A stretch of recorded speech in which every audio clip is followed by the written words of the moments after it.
오늘은 한국교회의 역사, 그리고 함께 맞물려 있는 대한민국의 역사를 잠시 되돌아보려고 합니다. 저는 해마다 3월이 되면 가슴이 저며 옵니다. 우리 민족의 아픔의 역사인 3.1절을 기억하기 때문입니다. 특별히 한국교회 성도들은 3.1절과 한국교회의 관계성에서 이 나라의 역사를 바로 알아야 합니다. 우리나라는 지난 1910년 8월 22일 한일 병합 조약으로 우리 조국은 일제의 강제로 병합되었고 무려 36년 동안이나 일제의 나라와 주권을 빼앗겼습니다. 무력으로 국권과 광토를 빼앗은 일본은 이때부터 우리의 고유 문화를 짓밟으면서 민족 정신 말살 정책을 썼습니다. 백성들은 일제의 압제 아래서 큰 고통을 겪어야만 했습니다. 이때 한국교회는 뭘 했을까요? 한국교회 성도들은 무엇을 했을까요? 급기야 1919년 3월 1일 한일병합조약에 무효를 선언했고 한국의 독립을 선언하고 비폭력 만세 운동을 시작한 사건이 3.1 만세 운동입니다. 일본의 압제 아래서 독립시키고자 33명의 민족 대표는 세계 만막의 독립을 선언하고 전국 곳곳에서 독립만세를 외치기로 계획을 세웠습니다. 독립선언서를 작성하고 서명한 민족 대표 33인 가운데 16인이 기독교인이었습니다. 전 국민이 일어나 민족의 자유를 외쳤습니다. 만세, 만세, 대한독립 만세. 비폭력 저항운동 3.1 만세 운동은 우리 민족에게 너무나도 중요한 역사적인 사건이었습니다. 일본 정부는요, 이 만세 운동에 관한 기록들을, 통계들을 작성하면서 유독 한국교회 성도들에게 초점을 맞춘 기록들을 남겼습니다. 독립만세 운동으로 체포된 사람들에 대한 기록을 남기면서 이때 체포된 사람 가운데 기독교인이 2039명이었고 천도교인은 1063명이었고 유교인은 55명, 불교인은 41명이라고 하는 통계를 작성했습니다. 한편 우리나라는 과연 어떤 통계를 내놓았을까? 우리나라도요, 한국교회 성도들에게 초점을 맞췄는데 이때 체포된 장로교인이 2,656명이었습니다. 이 가운데 여성이 531명이라고 하는 통계를 정부의 기록에 남겼습니다. 뭘 얘기할까요? 한국교회 성도들이 조국의 독립을 위해 그렇게 생명을 걸고 헌신했다라고 하는 사실입니다. 중요한 것은 한국교회는 나라와 민족을 구한 교회로 전 세계에 한국에 파송받아왔던 선교사들로 인하여 전 세계에 전파되게 되었고 이 소식을 들은 수많은 그리스도인들이 기도의 손을 모았습니다. 당시에 YMCA 총재로 있던 이상재 선생은 독립선언서에 서명을 한 사람입니다. 일본 경찰로부터 누가 이번 만세운동의 주동자인가? 라고 다그칠 때 그들의 질문에 그는 이런 대답을 했습니다. 하나님이 주모자로 앞장섰고 2천만 국민이 그 뒤에 있다고 당당하게 말했습니다. 한국교회 성도들의 담대한 믿음, 나라와 민족을 구한 한국교회 성도 한 사람의 걸맞는 대답이었습니다. 더욱이 충청 지역에서 3.1 독립만세운동에 앞장섰던 독립운동가 유관순 열사 역시 신실한 신앙을 가진 그리스도인이었습니다. 10대 소녀가 만세, 만세, 대한독립만세, 나라와 민족을 구하기 위한 믿음으로 만세를 불렀던 그 신앙을 통해서 오늘날 우리는 얼마만큼 자유함을 누리고 있는지를 다시 한번 되돌아보아야 합니다.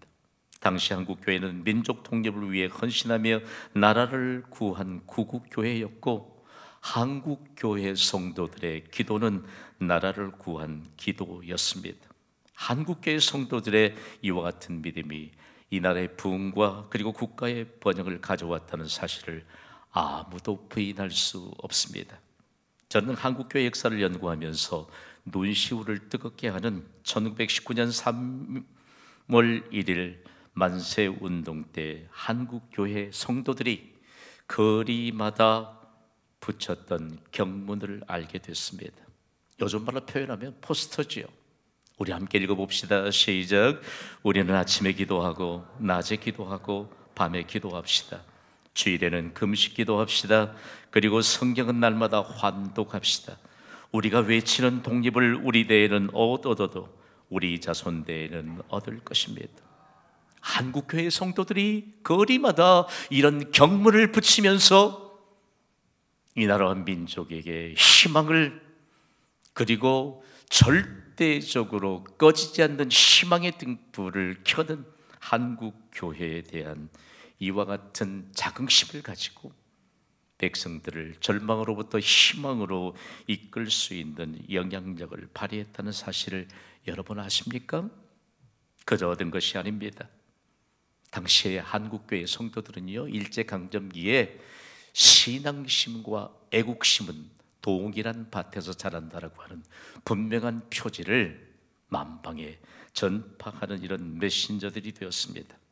한국교회 성도들에게서 어떻게 이런 믿음의 아름다운 열매들을 거둘 수 있는 귀중한 보배로운 믿음을 갖게 되었을까? 한국교회 성도들은 참 어려운 시대였는데요, 성경에서 세상보다 크신 하나님을 만났기 때문입니다. 더 중요한 것은 부모들이 성경에서 만난 하나님을 신앙의 부모들 밑에서 자라는 자녀들이 하나님을 만났습니다. 오늘 이 시대의 이 나라의 민족의 그리고 유일한 희망은 신앙의 대를 이어가는 것입니다. 우리의 자녀들은 우리가 아는 하나님, 우리가 신뢰하는 하나님, 이 나라를 구한 한국교회로 전 세계에 알려지도록 믿음으로 하나님을 의지하면서 아름답게 헌신했던 한국교회 성도들의 전통을 우리의 자손들에게 물려주면요, 자손 대대로 하나님이 약속하신 복이 임하게 될 줄 믿습니다. 중요한 거 하나 배우기를 원합니다. 왜 일제강점기 36년 동안에 일본 제국은 한국교회 성도들을 그렇게 핍박했을까? 핍박하면 핍박할수록 더 그들이 오히려 두려워하게 되는 이런 기이한 현상이 일어나게 되었을까? 한국교회 성도들은 예수님의 말씀에 의지하면서 일본의 무력 앞에 결코 무릎을 꿇지 않았습니다.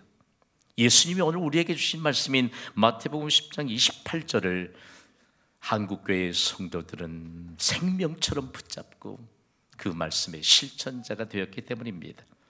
오늘 본문인 마태복음 10장 28절 말씀을 우리 소리 높여 읽습니다. 시작.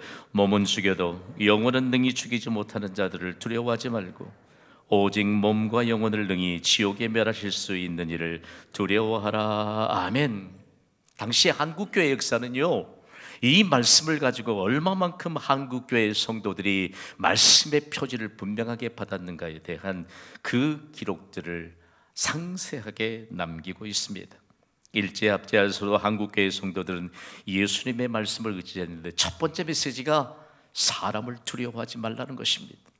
예수님이 말씀합니다. 아무리 일제가 무력으로 우리나라의 국민들을 압제한다 할지라도, 한국교회 성도들을 박해한다 할지라도 박해자를 두려워하지 말라, 사람을 두려워하지 말라는 예수님의 말씀을 의지했던 것입니다. 여러분, 누구든지 사람을 두려워하면 비겁해집니다. 더욱이 그리스도인이 사람을 두려워하면 하나님을 신뢰하는 믿음에서 떠나게 됩니다. 저는 많은 고민들을 잠재울 수 있는 이 하나님의 메시지를 오늘 여러분과 함께 붙잡기를 원합니다. 여러분, 사람 두려워하지 맙시다. 하나님을 떠나게 됩니다. 하나님을 떠나게 되는 것처럼 비참한 현실이 어디 있습니까? 결국 압제하는 박해자에게 굴복하지 않는 한국교회 성도들을 향해 일본은 두려워하기 시작했고, 무엇보다도 박해를 가하는 자들은 사람의 몸을 죽일 수는 있으나 오직 심판주이신 하나님이 지배하시는 영혼은 죽일 수 없다는 이 믿음을 가진 한국교회 성도들은 사람을 두려워하지 않았습니다.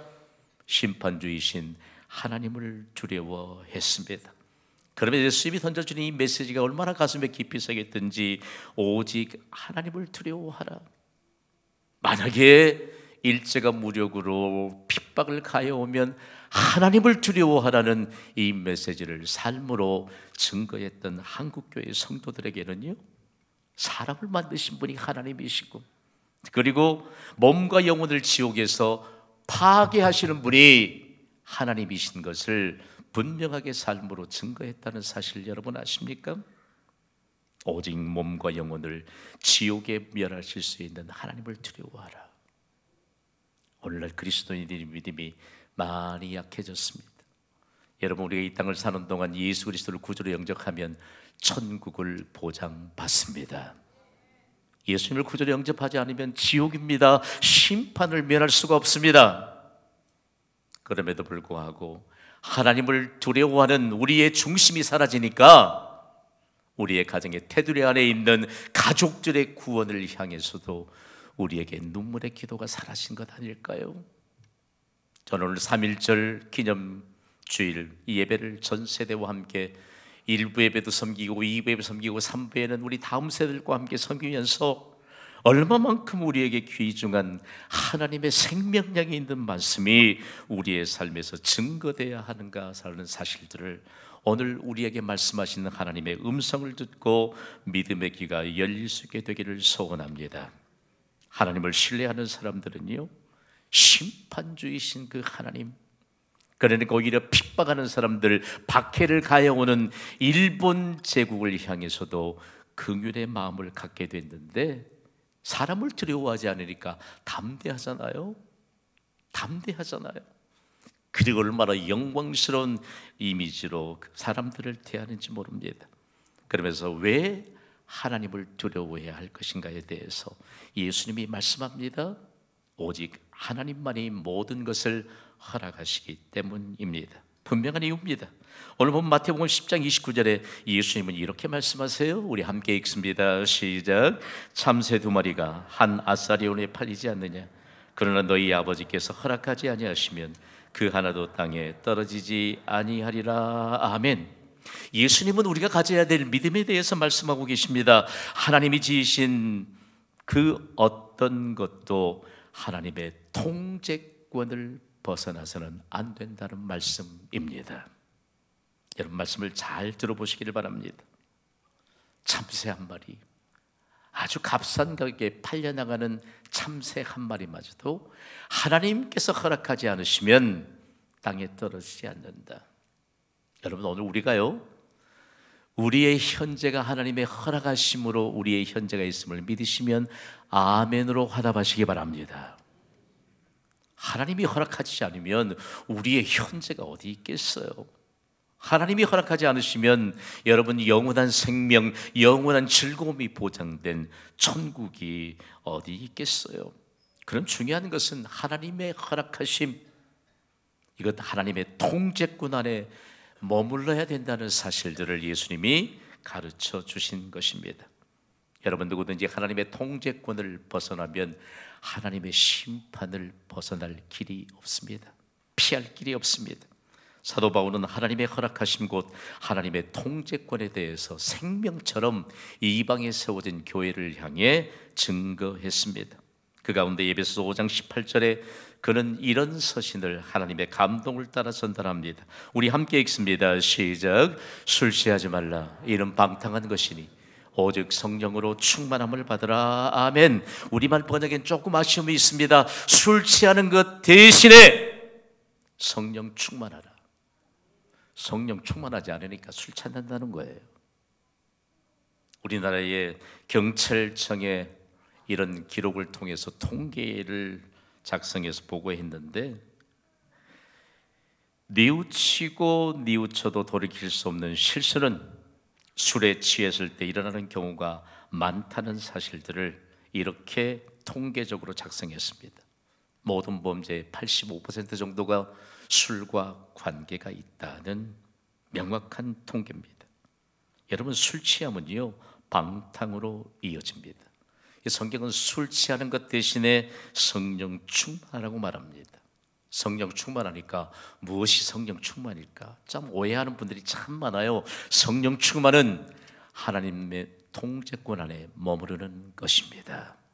동의하시기 바랍니다.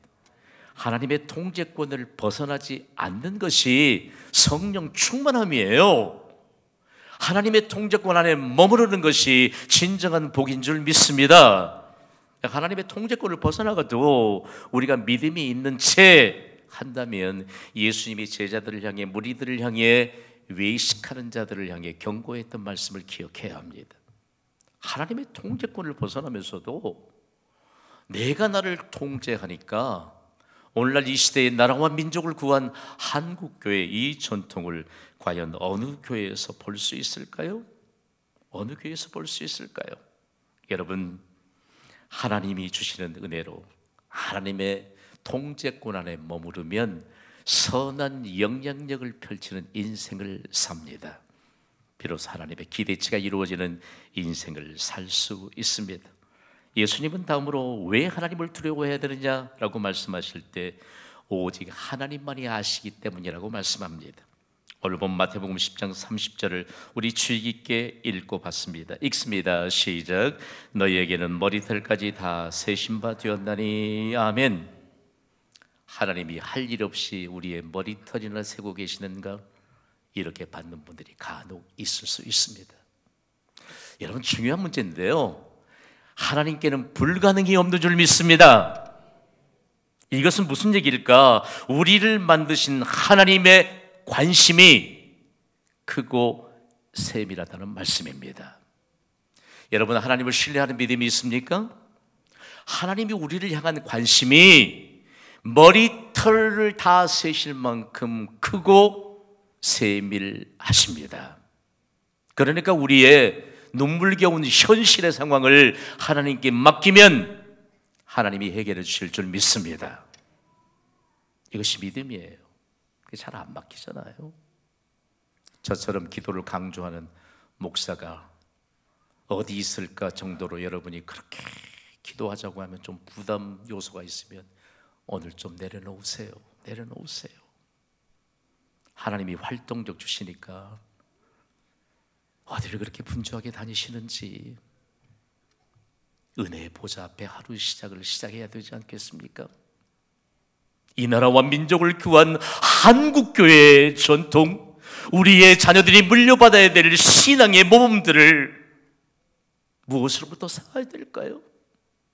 우리를 향한 하나님의 관심이 머리털까지 다 세신 바 되었다. 하나님이 우리의 사정을 다 아십니다. 믿음으로 맡기기만 하면 헤아려 주시고 해결해 주십니다. 예수님은요, 일제강점기에 그 어려운 시대에도 하나님의 말씀을 붙잡았던 한국교회의 성도들을 향해 사람 앞에서 예수님을 신하라고 하는 강력한 메시지를 주신 것입니다. 여러분, 누구든지 사람 앞에서 예수님을 시인하기만 하면 살 길이 열립니다. 중요한 것은 우리가 사람 앞에서 예수님을 시인하지 않으니까 살 길이 열리지 않는 것입니다. 사람 앞에서 예수님을 어떻게 시인할까라고 하는 사실에 대해서 너무 많은 고민을 하고 있는 거 아닙니까? 우리 교회에 와서요, 사람 앞에서 예수님을 시인하려고 하니까 술 마셔서는 안 되겠더래요. 친구 술 한잔 합시다 라고 하면서 그 사람 앞에서 술로 기울이면서 예수님을 시인할 수 없잖아요. 이건 상식이에요, 상식. 일제강점기에 한국교회 성도들이 펼쳤던 뚜렷한 두 가지 운동 가운데 하나가 먼저는 금연입니다. 금연운동, 다음이 금주운동입니다. 여러분, 오늘 사람 앞에서 예수님을 시인하는 것, 그것처럼 명확한 근거가 없습니다. 오늘 보면 10장 32절에 예수님이 이렇게 말씀하시거든요. 우리 함께 읽습니다. 시작. 누구든지 사람 앞에서 나를 시인하면 나도 하늘에 계신 내 아버지 앞에서 그를 시인할 것이요. 아멘. 예수님이 하늘에 계신 내 아버지 앞에서 하나님을 향해 아버지라고 고백하는 것은 하나님은 우리의 보호자가 되신다는 것입니다. 아멘. 하나님은 우리의 공급자가 되신다는 말씀입니다. 예수님의 결론이에요. 일제강점기의 일본은 오히려 예수님의 말씀에 의지하는 믿음을 가지고 일본 제국에 저항하는 한국교회 성도들을 얼마나 두려워했는지 모릅니다. 당시 역사적인 문헌을 돌춰보면 우습지도 않아요. 일본 제국이 한국교회 성도들이 두려우니까 거짓 복음을 전단지로 만들어서 전국에 퍼뜨렸습니다. 전도지가 거짓 전도지예요. 그 내용을 살펴보면 우습지도 않아요. 한번 보실래요? 구원받기 위해서는 일본인의 그리스도를 믿어야 한다. 전국에 퍼뜨렸습니다. 그러나 그 전단지, 거짓 전단지를 받고도 보고도 한 사람도 국민이 동요되지 않았습니다. 저는 요즘 들어서 기도할 때 참 기가 막혀요. 그 거짓 복음을 전하는 이단자들에게 속아 넘어가는 사람들은 도대체 어떤 사람들일까? 도대체 어떤 사람들일까? 그 사람들은 정상적인 일에 관심이 있는 것이 아니고 비정상적인 일에 관심이 있기 때문에 거짓 복음에 현혹되는 것입니다. 결론이에요.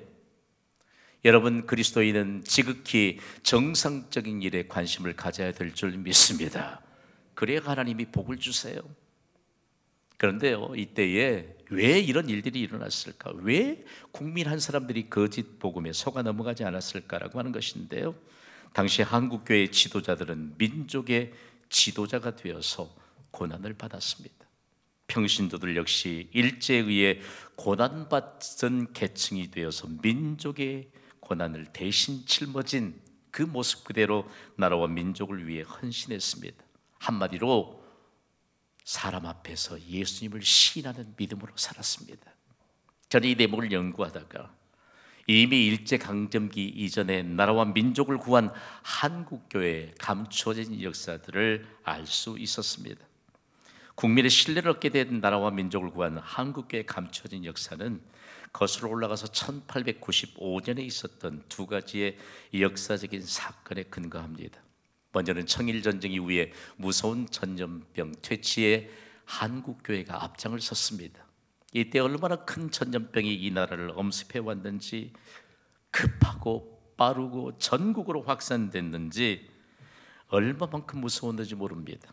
서울의 사대문 안에 있는 사대부 지배층들조차 가족 중에 누가 전염병에 걸린다든지, 그리고 죽게 되면 길거리에 마구 내다버렸습니다.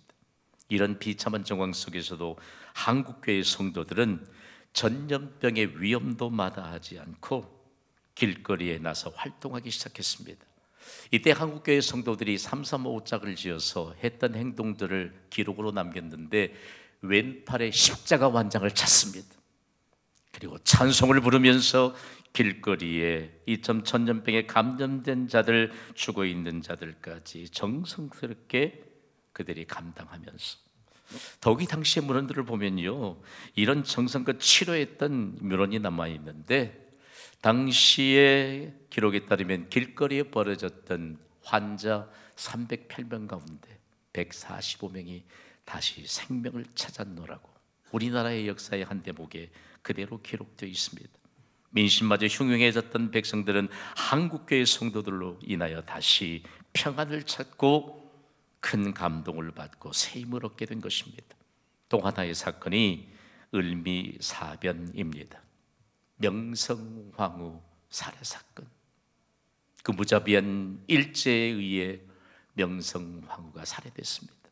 이때 고종왕이 얼마만큼 두려움에 떨었던지 서울 장안에 있는 외국인 선교사들 5사람을 급히 궁궐로 부르고, 그때서야 비로소 안정을 찾았는데, 고종왕 한 사람을 보호한 것이 아니요, 이 나라 백성 전체를 선교사 5사람이 그 긴박한 때에 나라의 안정을 찾고 보호하는 데 큰 역할을 감당했습니다. 이거 아세요 여러분? 명성황후 살해 당시에 그 살벌한 분위기 가운데서도 서울의 장로교회와 그리고 감리교회 교인들이 정동교회에 모였습니다. 그리고 추모 예배를 드렸습니다. 어떻게 이렇게 담대함, 그리고 예수님을 사람 앞에서 시인할 수 있는 한국교회의 믿음에 관한 내용들을 보일 수 있었는지. 이때요 전 세계적으로 모아졌던 메시지 하나가 있는데, 일제에 맞설 수 있는 유일한 힘은 한국교회에 있다. 여러분 동의하십니까? 오늘 우리는요 신앙생활을 좀 더 심각하게 자신의 신앙생활을 조금 살펴보아야 돼요. 기도하지 않으면서도 이 나라에 안정이 올 수 있을까요? 우리 인생 기도의 무릎이 연약한데도 불구하고 이 나라와 민족을 보호하셨던 그 하나님이 우리 자손대대로 이 나라와 민족을 번영하게 하시고 보호해 주신다는 그런 확신은 어디로부터 온 것일까요? 오늘 3부 예배자 여러분, 기도의 무릎을 견고하게 세웁시다. 하나님의 보좌 앞에 부지런히 발걸음을 옮깁시다. 그리하여 하나님의 선한 역사가 다시 이 시대의 경신교회를 통해서 나라와 민족을 구한 한국교회로 증거되게 합시다. 여러 할 말들이 많지만 일제강점기에 일본이 한국인들의 정신을 망가뜨리기 위해 썼던 두 가지 정책이 무엇인지 여러분 아세요? 하나는 한참 일해야 할 젊은이들에게 흥청망청주의를 퍼뜨렸습니다. 이런 노래 아시죠? 노세 노세 젊어서 노세 늙어지면 못 노나니. 세상에 한참 일해야 될 젊은이들의 정신을 망가뜨렸습니다. 저도요 젓가락 장단에 맞춰서 어른들이 이 노래를 부르는 것을 수차례 보았습니다. 나라의 강토와 주권을 빼앗겨버린 그 상황 속에서도 노세 노세 젊어서 놀자니요. 또 하나는 가만히 화투 노래를 보급시켰습니다. 그렇지 않아도 주색잡기에 빠져있던 한국인들이 노름고락에 빠지게 되므로 국민들의 정신을 흩뜨려 놓고 말았습니다. 나라를 빼앗긴 사실도 흥청방청 놀면서 도박에 빠져들면서 잊어가고 있었던 그 비참한 현실 여러분 아세요? 화투장 만지지 마세요. 하나님의 말씀을 읽으면, 하나님의 말씀 붙잡고 기도하면 치매는 떠나가게 될 줄 믿습니다.